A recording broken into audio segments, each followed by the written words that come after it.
We've had five bills introduced this year in New York dealing with kratom.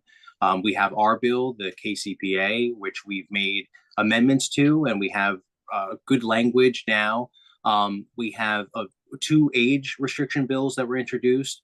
We had a ban bill, and we have a labeling bill. So the two bills that made it through the legislative session, we have a labeling bill and we have an age restriction bill.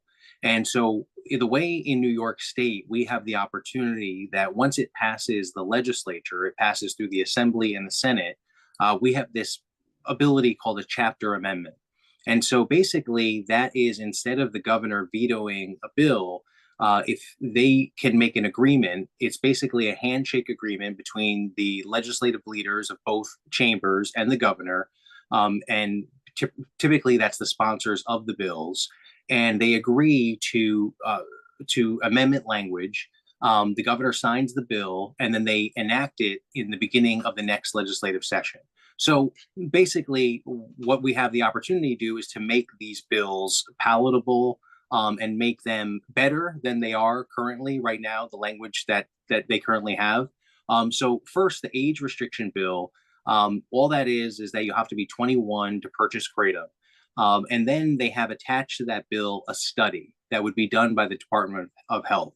And we're going to work with the sponsors of the bill. The sponsors already indicated to me that he's open to this and willing to do it, to strip out that study bill.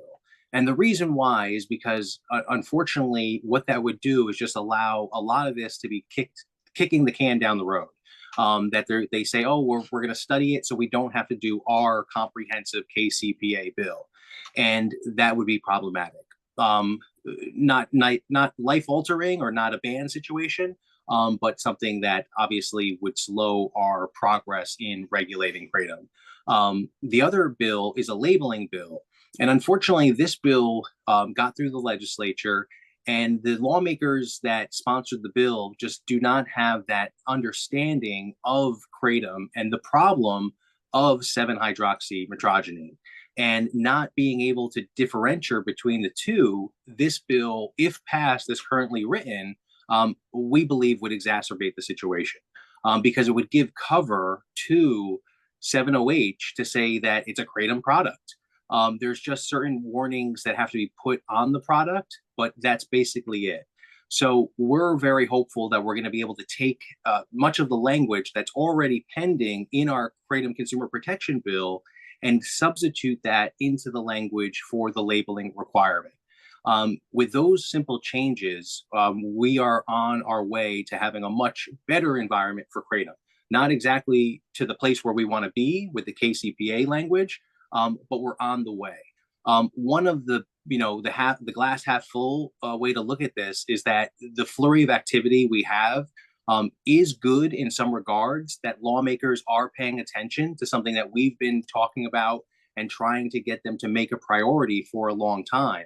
The problem is that with the lack of education in terms of knowing what kratom is and what it isn't, you have these reckless pieces of legislation that can move. And that's, as Mac has said, I share that concern that I believe that we're going to see a lot of bills introduced from lawmakers that just don't have that understanding.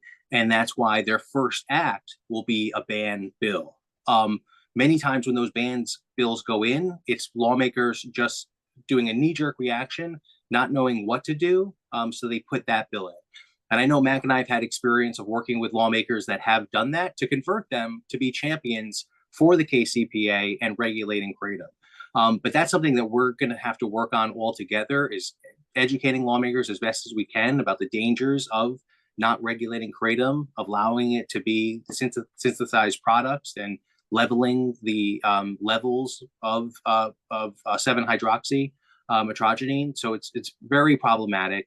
But that is one of the things that's giving us at least some leverage to say that the lawmakers really have to take this up. And in absence of it, we have people injuring themselves, getting hurt, and a public safety risk. So we'll be keeping you in the loop in terms of how we progress with those talks with the lawmakers and the governor. But I feel we're in a good position.